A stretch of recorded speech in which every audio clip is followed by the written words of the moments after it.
Goldilocks raised her eyebrows. You're so lucky these bars are between us right now. That was just a joke. Lighten up, Goldie. I've been working on this all night and thought it was best if I came down here and read it to you myself, Red said. I'm listening, Goldilocks said, and crossed her arms. Red cleared her throat.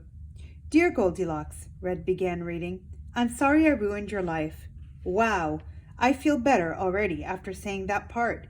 Looking back on it, I know sending you that letter when we were kids wasn't the right thing to do. I never meant to force you into being a fugitive. I thought the bears would scratch you up or eat one of your arms at most. Is this letter supposed to make me want to kill you less? Goldilocks asked. Let me finish first, Red said. I've loved Jack for just as long as you have, but he has chosen to love a less attractive, less intelligent, and less wealthy girl instead. He loves you, not me. And this is the hardest thing I will ever have to realize. I hope that by freeing you from the dungeon tonight, you can forgive me. Love, your friend, Her Majesty the Great Queen Red Riding Hood. Goldilocks had never been so annoyed in her entire life. It took you all night to write that? She asked. Yes, and I meant every word, Red said. What do you say? Am I forgiven? Are we even? Open the door first, Goldilocks said. She would have rather spent the rest of her life in the cell than spend another 5 minutes with Red Riding Hood. Red fussed with a pair of golden keys and eventually found the right one to unlock the cell door. Goldilocks stepped out of her cell, looked Red directly in the eye, and slapped her hard across the face. Ouch! Red yelled. There, now we're even, Goldilocks said. I know I deserve that, Red said, holding her hand against the side of her face. Now put this on before we get caught and both end up behind these bars. Red threw her cloak over Goldilocks, and the two women hurried out of the dungeon. They crept through the halls of the palace and made their way past the front lawns. They walked through a forest for a little ways and came to Ugly Duckling Pond. Porridge was waiting for Goldilocks by the end of the pond. At first, Goldilocks could not see, but behind the horse, impatiently waiting, was Jack. Goldilocks stopped dead in her tracks. What are you doing here? She asked him, although she already knew the answer. I did it, Jack. I told you I could, Red said with a big smile. I'm coming with you, Jack said. Jack, we've been through this. You can't come with me, especially now. I'll be wanted more than ever before, once they discover I'm missing, Goldilocks said. Every day without you is ruined, Jack said. I won't spend any more of my life wondering if the woman I love is dead or alive, rotting in some prison. I thought I lost you back at the castle, and I refuse to ever feel that way again. I'm coming with you, even if it means that I have to chase you on foot. Tears filled the eyes of both women for different reasons. Both of their hearts belonged to the same man. Red would have given everything she owned to have heard him say that to her. Are you really willing to spend every minute of your day running from the law for the rest of your life just to be with me? Goldilocks asked. I would give up anything to spend every minute of every day with you, Jack said. He hopped onto Porridge's back and reached his hand down to help her up. Goldilocks' head was filled with reasons and excuses not to let him do this. She wanted to convince him to stay and live his life, but this time her heart wouldn't let her. She took Jack's hand and jumped onto Porridge with him. Together they took the reins and charged into the night. By sunrise, they would be the most wanted fugitives in the world, but at last they were in each other's arms. You're welcome. No need to thank me. I'll be fine, Red called out after them as they disappeared into the forest. I'll be fine. Red fell to her knees and sobbed. Tears poured down her face, and her makeup ran with them. She had never cried this hard in her entire life. That was a very noble thing you did, said a voice behind her. She turned and saw Froggy leaning down by the pond, collecting flies into a large glass jar. How much longer until this feeling goes away? Red asked. I'm afraid traces of that feeling may be with you the rest of your life, Froggy said. But it'll get better over time. I thought helping her escape would help the pain, but it only made it worse, Red said. Froggy leaned down beside her. It doesn't matter how greatly you've been hurt or how much you're hurting. It's what you do with the pain that counts, he said. You could cry for years, and rightfully so, or you could choose to learn and grow from it. Take it from me, I spent years hiding in a hole, afraid to come out because of what people would think of me. But one day I decided to leave, and I ended up saving lives. Red dried her tears on his coat. He hadn't offered it, but he didn't mind. You're a very smart frog, Red said with a big smile. Perhaps now, with all of my dreams crushed, I can devote all that empty head space and energy to my kingdom. I am queen, after all. That sounds like a wonderful idea, Froggy said. He offered his arm to her and helped the saddened queen to her feet. They escorted each other back to the palace. What is your name, by the way? Red asked him. I never learned it. He hesitated. Froggy, he said. Just call me Froggy. Chapter 23, A Royal Invitation. Alex and Connor were both given their own chambers in the palace. It had been the first time since their stay at the Shoe Inn that they had slept in a bed, and it was the first night since they had arrived in the land of stories that they had gotten a full night's rest. They were so exhausted that they slept until mid-afternoon the next day. It was strange for them to sleep apart from each other. Alex and Connor both woke up every hour or so looking for each other and had to remind themselves where they were and that they were finally safe. The palace servants had taken their t-shirts and jeans to wash, and the twins were given clothes to wear in the meantime. Alex was given a beautiful scarlet dress with fur around the cuffs and neck. Connor, against his will, wore a buttoned-up shirt with a collar far too ruffled for his taste, and a pair of bloomers. For the first time in 2 weeks, they were dressed like they belonged there. The entire palace had been buzzing with the news of Goldilocks' escape and Jack's disappearance. The twins couldn't help but smile behind the backs of the frantic soldiers they passed in the halls. They knew that wherever Jack and Goldilocks were, they were together. The twins offered to go meet the fairy godmother with Froggy, but he wouldn't allow it just yet. After the journey you've had, I insist you stay a day or two and catch your breath, Froggy said. And so they stayed for the next couple of days. They ate every meal with Queen Snow White and King Chandler in the massive dining hall. Snow White told the twins amazing stories as they ate about growing up in the palace, living with the dwarfs, and the different reactions she'd encountered when people had thought she had come back from the dead. Snow White invited the 7 dwarfs over for dinner one night. The twins had wondered why one half of the table in the dining hall was significantly lower than the other, until the dwarfs marched in and took their places around it. Alex and Connor laughed and laughed until their stomachs hurt at the stories they told.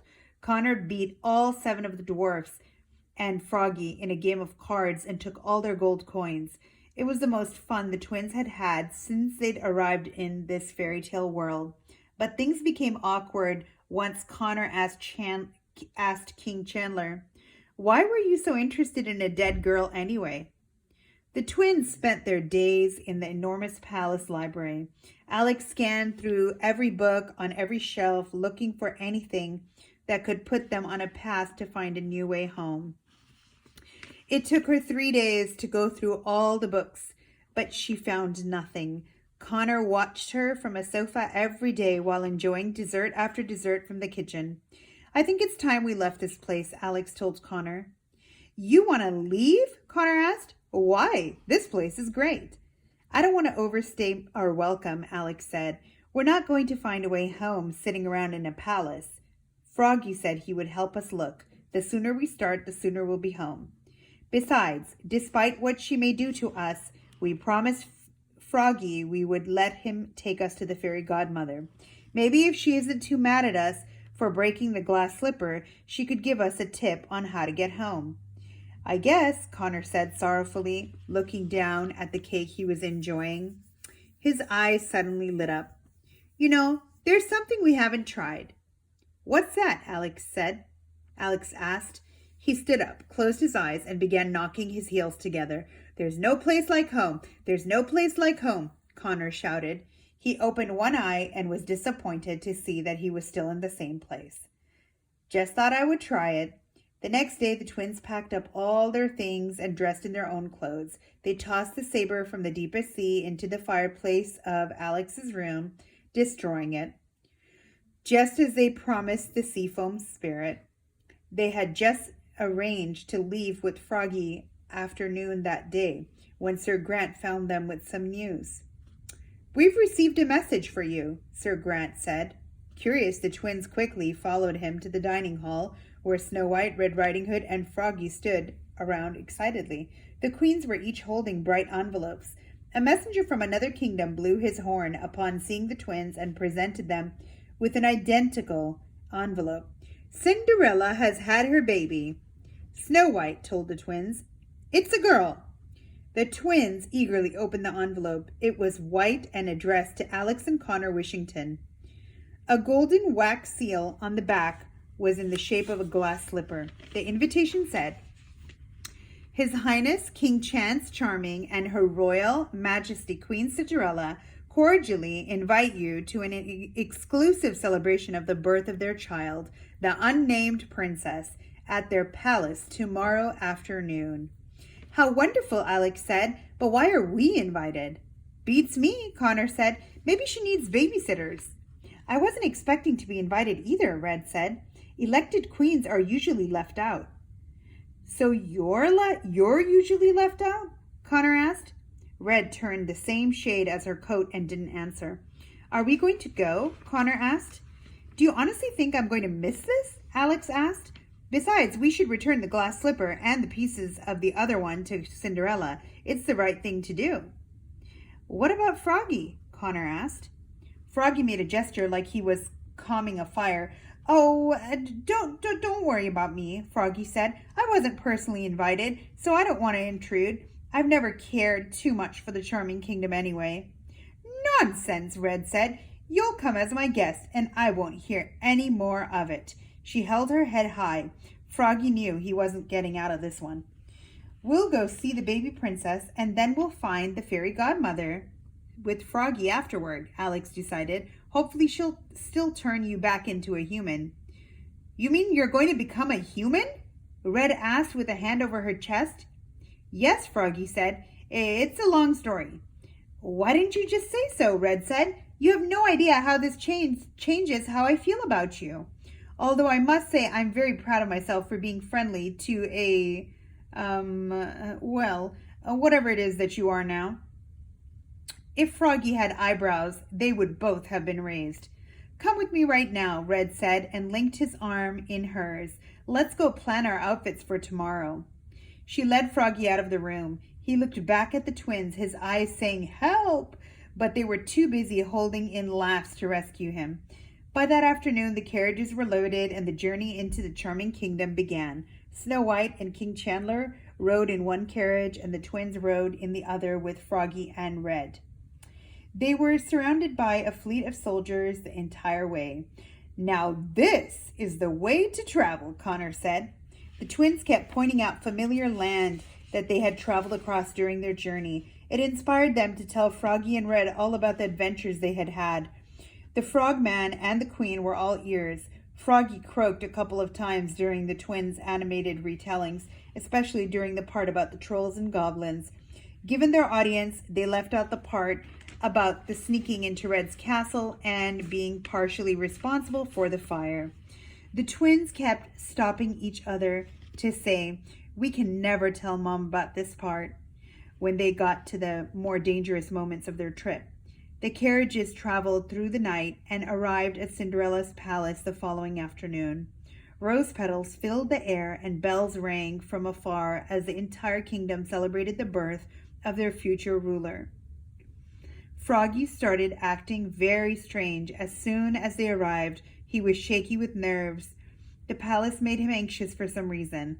The group climbed the never-ending steps to the front entrance and was escorted down the red-carpeted hall and into the ballroom. The ballroom was virtually empty and seemed much bigger when not filled with people dancing. Cinderella was sitting on her throne, cradling her newborn daughter. Sitting around her in a big circle, some in chairs and some on the floor, were Sleeping Beauty, Rapunzel, and members of the Fairy Council. Sleeping Beauty's and Rapunzel's husbands congratulated King Chance in the corner of the room. "What are you going to name her?" Rapunzel asked. She was beautiful, with hair that matched the lock Alex and Connor had collected for the wishing spell. She wore it up in the biggest bun the twins had ever seen. It still ran down her back and trailed behind her. "I can't decide," Cinderella said. "You should name her after her aunt Rapunzel," Rapunzel suggested, and everyone laughed. "I love you, Rapunzel, but I love my daughter too much to ever do that to her," Cinderella said, and everyone laughed even harder. "Look who's here," Cinderella said, as soon as she looked up to see the group walking toward them. Everyone was happy to see Snow White and Chandler, but the room grew very tense when they saw Alex and Connor walking in behind them with the giant frogman. Everyone looked at them uncomfortably, as if they were naked. "Aren't those the twins who stole the glass slipper?" King Chance said, stepping forward from the clumps of kings. "No, we tried telling you. It wasn't us," said Alex, panicked, afraid history was about to repeat itself and she and her brother would be chased by guards. "Everyone relax," Cinderella laughed. "No one stole anything. I invited them here. My fairy godmother wanted to have a word with them." "What does she want with them, dear?" King Chance asked his wife. "I'm not sure," Cinderella said. Alex and Connor exchanged looks of dread. "This must be even more serious than the broken slipper." "We may have accidentally broken one of your shoes," Alex said. Connor had never seen her look so ashamed. "It wasn't really our fault," Connor said. "I mean, it was, but it was a really complicated situation and would never have happened unless it absolutely had to." "Oh, that's no trouble at all," Cinderella said. "I can't tell you how many times I've broken them myself. The fairy godmother always fixes them when she visits. That's probably all she wants. She'll be here soon." The twins sighed with such relief that they shrank a few inches. Connor patted his sister on the shoulder, as he knew she had been stressing about it. If there was ever a group of people she wanted to leave a good impression with, it was this one. Snow White, Red, Alex, and Connor joined the women huddled around the baby. King Chandler dragged Froggy over to where the men were in the corner and introduced them to him. Froggy awkwardly shook their hands. He was the first frogman ever to be inside the palace. "Look at her," Snow White said, looking down at the baby princess. "She's beautiful." "She looks just like you, Cinderella," Red said. "I was a beautiful baby myself." The princess was indeed beautiful. She was only a few days old, but looked just like her mother, with auburn hair and bright eyes. "I'm so glad to see you two are all right," Sleeping Beauty said to the twins. "Did everything work out for you?" She winked at them. The twins looked down at their feet. "Not so great, unfortunately," Alex said. She reached into her bag and pulled out the spindle. "Thank you for letting us borrow this, though." "My pleasure," Sleeping Beauty said, and took the spindle from her. "Alex and Connor, I have to thank you for your, what did you call it again?" "Oh, yes, the rubber band trick. We've been trying it on a few citizens, and it appears to be helping quite a bit." Connor was beaming. "I told you so," he said, a rare thing for him to say. "Snow White, I heard they finally found your stepmother," Cinderella said. "Congratulations. That must be such a relief." The other queens and fairies added their congratulations on the subject. However, Snow White didn't seem happy about it. "Is everything all right, Snow?" Sleeping Beauty asked. "Yes, of course," Snow White said. "It's all very bittersweet." "Bittersweet?" Esmeralda asked. "It's a long story," Snow White said. Wonderful. I love stories, Rapunzel said, and made herself more comfortable sitting on the floor. Snow White looked at the twins. They smiled very supportively at her, encouraging her to tell the others everything they already knew. Snow White told the queens and fairies all about her stepmother's past. She explained to them about the enchantress taking her away from her family, how her fiancé was cursed into the mirror, and about the heart of stone. She left out the part about helping her escape, however, because just as the twins had kept details from Red Riding Hood, Snow White knew her audience. Many of the women looked as if they were on the verge of tears. Some held their hands over their mouths. Others just shook their heads in disbelief. I can't believe it, Rosette said. That's the saddest story I've ever heard, said Coral, petting the walking fish, who rested peacefully in her lap. And even when the whole world hated her, she still never quit trying to free the man she loved, Sleeping Beauty said. She never gave up hope, Skyline said. Cinderella sat straight up in her throne. Hope, that's it, she said, looking down at her daughter. That's what I'm going to name her. Princess Hope Charming, the future queen.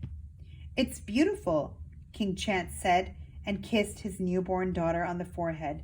Everyone awed and clapped their approval.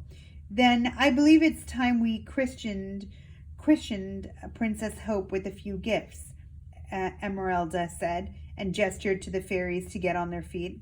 One by one, the fairies each blessed the princess with a christening spell.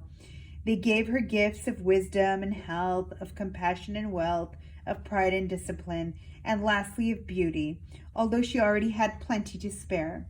Would you like to hold her? Cinderella asked Alex. Me? Alex asked, pointing to herself. Yes, I would be honored. Cinderella gently placed her daughter into Alex's arms. Alex wondered if the baby had any idea where or who it was. Did she know how special she already was just by having been born?